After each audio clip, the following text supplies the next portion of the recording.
पोटी virus plant virus interaction के बारे में देखते हैं। ये पौधों में डिजीज उत्पन्न करता है। पोटी वायरस एक बहुत ही लंबा फिलामेंटस वायरस है जो कि एक रॉड शेप्ड या फिलामेंटस होता है, तंतुवत या धागे नुमा। ठीक, ये लगभग 800 नैनोमीटर तक लंबा होता है, कुछ ज़्यादा भी होते हैं। पोटी वायरस एक जीनस का नाम है, वायरस का जीनस एक जीनस है जिसमें लगभग 189 या 83 के आसपास स्पीसीज हैं जो कि अलग अलग नाम से जाने जाते हैं, जिनके बारे में आगे हम देखेंगे। तो इसका एवरेज जो देखा गया है 800 नैनोमीटर लंबा, इसमें वेरिएशन है, लगभग ये है। अलग अलग जो वायरस स्पीसीज हैं, पोटी वायरस की स्पीसीज, वो अलग अलग टाइप की अलग अलग साइज की होती हैं। इनकी चौड़ाई जो है ये 12 से लेके 20 तक भी होता है। एवरेज 15 नैनोमीटर डायमीटर रहता है। इसमें जो जेनेटिक मटेरियल होता है ये सिंगल स्ट्रैंडेड आरएनए होता है। ठीक है, सिंगल स्ट्रैंडेड आरएनए होता है, ये जीनोम होता है इसका। और उसमें 5 प्राइम एंड की ओर एक वीपीजी नामक प्रोटीन होता है जिसको वायरल जीनोम लिंक्ड प्रोटीन कहते हैं। क्या बोलते हैं? Viral genome linked protein. ठीक है, ये बात हमने देख ली। सिंगल स्ट्रैंडेड आरएनए का बना होता है जो लगभग 10 केबी साइज का होता है। आरएनए जो रहता है वो 10 केबी यानी 10,000 बेस पेयर का लगभग है।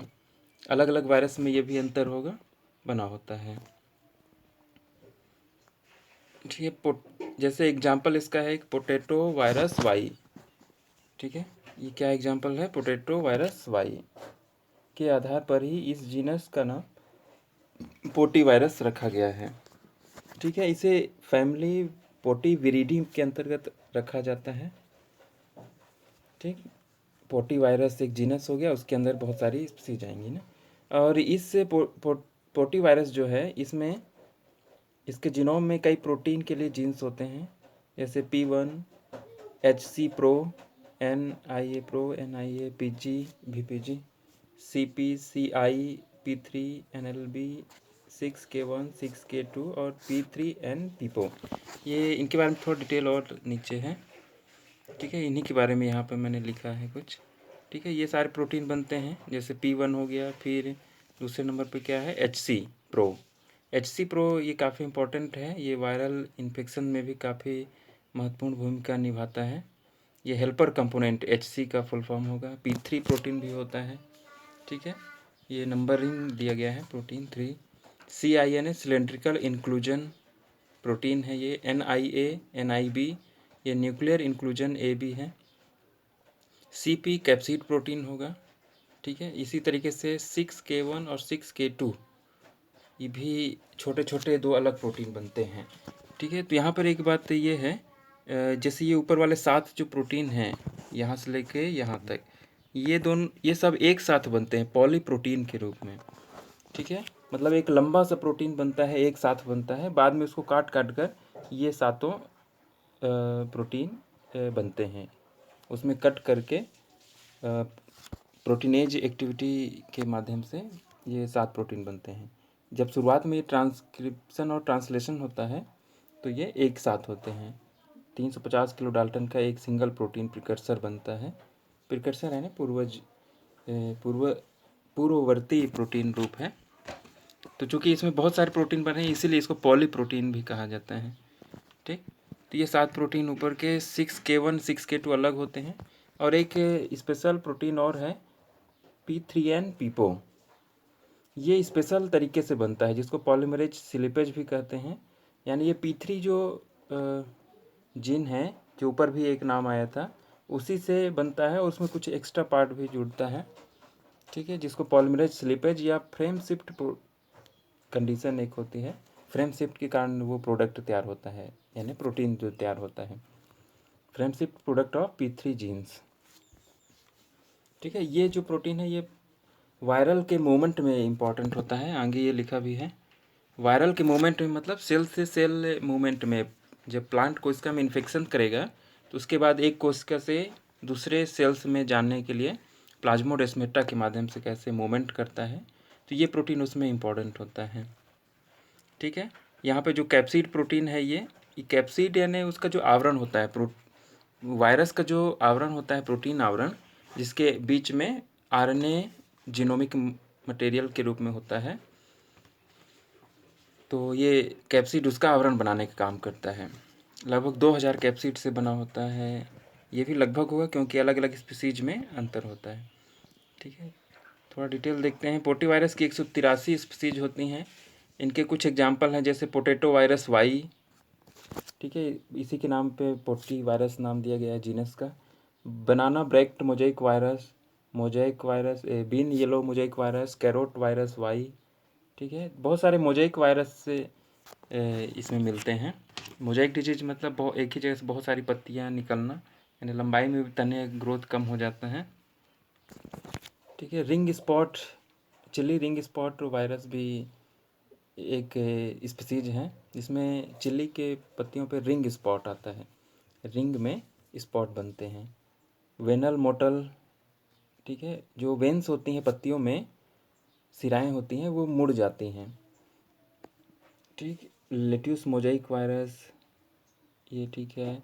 Shallot yellow stripe virus, leaf distortion virus, ranunculus में। लीफ डिस्टॉर्शन यानी लीफ का शेप जो है थोड़ा बिगड़ जाता है, ज़्यादा उभरा हुआ या हल्का मुड़ा हुआ हो जाता है, आपने ऐसा देखा होगा। तो ये सब कुछ एग्जाम्पल हैं। इसी तरीके से बहुत सारे पौधों में अलग अलग वायरस स्पीसीज इसकी मिलती हैं। ठीक है, तो ये पोटी वायरस की ही स्पीसीज हैं। ठीक है, जिनको अलग अलग नाम से हम जानते हैं पौधे में। तो जनरली हम पौधे में जो डिजीज उत्पन्न होता है उसके कैरेक्टर होते हैं, सिम्टम्स जो दिखते हैं प्लांट डिजीज के, उसी के आधार पे हम वायरस का नामकरण करते हैं। तो पोटी वायरस जो है ये बहुत बड़ा प्लांट का जीनस है, प्लांट वायरल जीनस है। ठीक है, लगभग 30% जो प्लांट वायरस हैं पोटी वायरस के अंतर्गत आते हैं, इसी जीनस के अंतर्गत आते हैं। ठीक है, इसके बारे में आगे थोड़ा देखते हैं।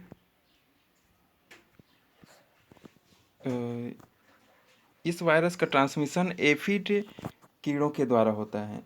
ट्रांसमिशन यानी एक से प्लांट सेल्स तक कैसे पहुंचता है, तो वो एफिड्स के माध्यम से होता है। एफिड्स एक छोटे इंसेक्ट्स होते हैं। ठीक है, इसमें HC प्रो जो प्रोटीन हमने पढ़ा और CP कैप्सिड प्रोटीन, ये दोनों फैलाव में ज़रूरी होते हैं। ठीक है, यानी इसके माध्यम से ही आगे एफिड, ये देखिए इस तरह के कीड़े होते हैं, बहुत सारी स्पीसीज हैं एफिड की। ठीक है, बहुत सारी स्पीसीज हैं और जीनस भी हैं। तो ये पियर शेप्ड इंसेक्ट्स होते हैं, सॉफ्ट बॉडी होता है। तो ये इसमें वेक्टर का काम करता है, इस वायरस के वेक्टर यानी वाहक का काम करता है, यानी इसको एक पेड़ से दूसरे पेड़ में ले जाता है। ठीक है, जब एफिड जो हैं ये पौधे का रस पीते हैं, ठीक है, जिसके लिए ये पत्तियों में या स्टेम में, फ्लावर में, फ्रूट में, बड में संक्रमण करते हैं। मतलब वहाँ पर कट उत्पन्न करते हैं। ये अपना उनका एक शक्कर जैसा माउथ पार्ट होता है, जिसके माध्यम से वो है पौधे की कोशिकाओं के अंदर उसको डालकर रस को पीते हैं। तो उसी समय ये वायरस भी उस पौधे की कोशिका में पहुंच जाता है। ठीक है, एफिड खासकर ऊपरी भाग में जहाँ सॉफ्ट लिप्स होती हैं। ठीक है, ये जहाँ पर पौधा ग्रो कर रहा है तो वहाँ पर सॉफ्ट लिप्स होती हैं, तो वहाँ पर बाहरी एपिडर्मिस को पेनिट्रेट करना आसान होता है इन कीड़ों के लिए। इसलिए सॉफ्ट भाग में, बर्ड्स में, फ्लावर या एपिकल बेड्स में, सॉफ्ट लीव्स में ये ज़्यादा इन्फेक्शन होता है, ऊपरी भाग में ही ये दिखते हैं। बहुत सारे एफिड से एक गुच्छा बना लेते हैं, एक पूरा कवर कर लेते हैं उस पार्ट को। ठीक है, तो ये है एफिड्स की लगभग 200 स्पीसीज वायरस के फैलने के लिए जिम्मेदार होती हैं। 200 से ज़्यादा स्पीसीज हैं इस वायरस को फैलाने का कार्य करती हैं। ठीक है, वायरस के लगभग 30% टोटल प्लांट वायरस पोटी वायरस में आते हैं। 189 स्पीसीज हैं, जिसमें ज़्यादातर मोजाइक वायरस हैं, मतलब मोजाइक के लक्षण शो करते हैं। 2000 कैप्सिड प्रोटीन के बने होते हैं। ज़्यादातर जो पोटी वायरस हैं लगभग उनमें जो प्रोटीन आवरण होता है वो 2000 कैप्सिड्स यानी एक यूनिट्स हैं, प्रोटीन के यूनिट्स के बना होता है। वायरल मूवमेंट के लिए कौन सा, वायरल मूवमेंट के लिए ये प्रोटीन काफ़ी इम्पोर्टेंट है, V3N पीपो। इसके साथ में CI, VPG और CP प्रोटीन भी इम्पोर्टेंट हैं। CP यानी कैप्सिड प्रोटीन, VPG यानी viral genome linked protein, CI यानी क्या इंक्लूजन, ऐसे कुछ नाम इसका पढ़े थे हमने ऊपर। ठीक है, ये सभी protein cell to cell movement में जरूरी हैं, जो प्लाज्मोडेस्माटा के द्वारा होता है। जो सेल टू सेल मूवमेंट होता है वो प्लाज्मोडेस्माटा के माध्यम से होता है। ठीक है, ये वायरल मूवमेंट के बारे में था। वायरल रिप्लिकेशन, वायरल का जीनोम जो होता है वो सिंगल स्टैंडर्ड RNA होता है ना, तो उसके रिप्लिकेशन में ये प्रोटीन इन्वॉल्व होते हैं, 6K2P3HCPRO NIA एंड CI। ठीक है, ये जैसे सिंगल स्टैंडर्ड वायरस होता है, RNA होता है, तो ये इसमें इसके माध्यम से ये डबल स्टैंडर्ड बनता है, रिप्लिकेशन होता है, और ये डबल स्टैंडर्ड RNA बन जाता है, और उसमें बाकी फिर आगे ट्रांसक्रिप्शन होगा तो बहुत सारे मैसेंजर RNA बनेंगे जो कि आगे फिर प्रोटीन बनाते हैं, और बहुत सारे सिंगल स्टैंडर्ड RNA भी बनते हैं जो कि जीनोम का काम करते हैं, जो कि बहुत सारे नए वायरस जो बनेंगे उनके जीनोम का कार्य करते हैं। ठीक है, और जो मैसेंजर RNA है ये भी लगभग वैसे ही होगा, परंतु ये ट्रांसक्रिप्शन के माध्यम ट्रांसलेशन के माध्यम से प्रोटीन बनाएगा, जो कि कैप्सिड प्रोटीन हो सकते हैं, जैसा हमने ऊपर बहुत सारे प्रोटीन देखा है, इन सारे प्रोटीन्स को बनाएगा। ठीक है, तो सिंगल स्टैंडर्ड से डबल स्टैंडर्ड RNA बनता है इसमें, ये एक स्टेप है, तो रिप्लिकेशन होता है यहाँ पर। ठीक है, वायरल प्रोटीएज, वायरस में कुछ प्रोटीएज एंजाइम होते हैं जो कि प्रोटीन को कट करने का काम करते हैं। P1 ये 33 किलो डाल्टन साइज का प्रोटीन है जो कि सीरीन प्रोटीएज कहलाता है, यानी सीरीन जहाँ पर रहता है वहाँ पे कट उत्पन्न करता है, किसमें, प्रोटीन में, प्रोटीन यानी पॉलीपेप्टाइड चेन में वहाँ पर कट करेगा जहाँ पे सीरीन एमिनो एसिड होता है। HC प्रो ये भी एक प्रोटीएज है, HC प्रो नाम से ही प्रोटीएज पता चल रहा है, जो कि ग्लाइसिन ग्लाइसिन के बीच में कट उत्पन्न करता है। ठीक है, ये वायरल रिप्लिकेशन कॉम्प्लेक्स बनाते हैं। अच्छा, ये वायरल रिप्लिकेशन कॉम्प्लेक्स ऊपर में लिखना था, यहाँ पे आ गया है। ठीक है, जो 5 प्रोटीन हमने ऊपर में पढ़ा था, तो ये वायरल रिप्लिकेशन कॉम्प्लेक्स बनाते हैं। यहाँ पे ये जो प्रोटीन है ये क्या बनाते हैं, viral replication complex, VRC। RNA silencing suppressor, इसको समझना थोड़ा ज़्यादा इम्पोर्टेंट है क्योंकि ये इन्फेक्शन में काफ़ी इम्पोर्टेंट होता है। RNA silencing suppressor, RNA silencing ये पौधे की कोशिका में पाया जाता है। इसके माध्यम से क्या होता है कि जो बाहरी RNA आते हैं उनको वो साइलेंट कर देता है, मतलब वो उससे ट्रांसक्रिप्शन और ट्रांसलेशन की प्रक्रिया नहीं करने देता। ठीक है, तो ये एक प्रकार का बचाव का तरीका है, RNA साइलेंसिंग के द्वारा प्लांट सेल अपना बचाव करते हैं। क्यों, जो बाहर से RNA आ रहा है उसको साइलेंट कर दिए, मतलब वो अपना प्रोटीन नहीं बना पाएगा, तो ये एक प्रकार का बचाव का तरीका है। परंतु HC प्रो नामक जो प्रोटीन बनता है किसमें, वायरस में, यह प्रोटीन प्लांट सेल के RNA साइलेंसिंग मैकेनिज्म को डिस्टर्ब कर देता है। RNA साइलेंसिंग प्लांट की कोशिका में पाया जाता है, तो उसकी जो मैकेनिज्म है उसको डिस्टर्ब कर दिया, कौन, ये वायरस का प्रोटीन। HC प्रो किसके द्वारा बनता है, वायरस के द्वारा बनता है। ठीक है, तो वो प्रोटीन उसको RNA साइलेंसिंग में इम्पॉर्टेंट होता है। RNA साइलेंसिंग में एक और प्रोटीन भी इम्पॉर्टेंट है। तो RNA साइलेंसिंग हो जाता है तो फिर पौधा जो है वो जो वायरस के जीनोम है, जो RNA है, उसको वो रोक नहीं पाता, मतलब वो RNA फिर अपना काम करना, वायरल RNA अपना काम करने लग जाता है और वो अपना प्रोटीन बनाएगा और अपनी संख्या में वृद्धि करता है और पूरी तरीके से प्लांट की कोशिका को कैप्चर कर लेता है। RNA साइलेंसिंग का सप्रेसर का काम करता है।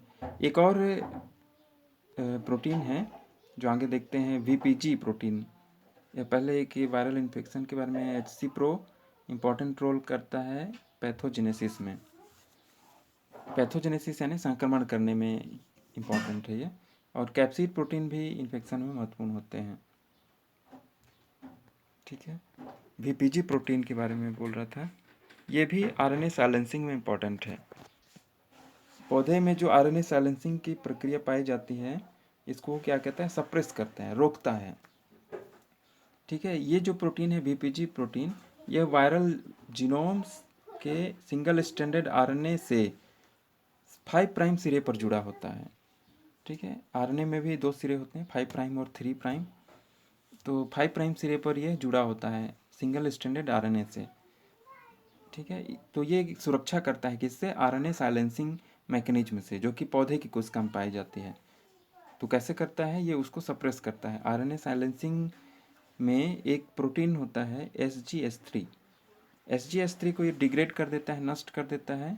तो क्या होता है कि आरएनए साइलेंसिंग की प्रक्रिया बाधित हो जाती है, तो पौधा अपना बचाव नहीं कर पाता, और जो वायरस का आरएनए है वो अपना काम करते रहता है, मतलब आगे करता है, अपना प्रोटीन बनाएगा, अपना नया जीनोम बनाएगा, और बहुत सारे वायरस बन जाते हैं।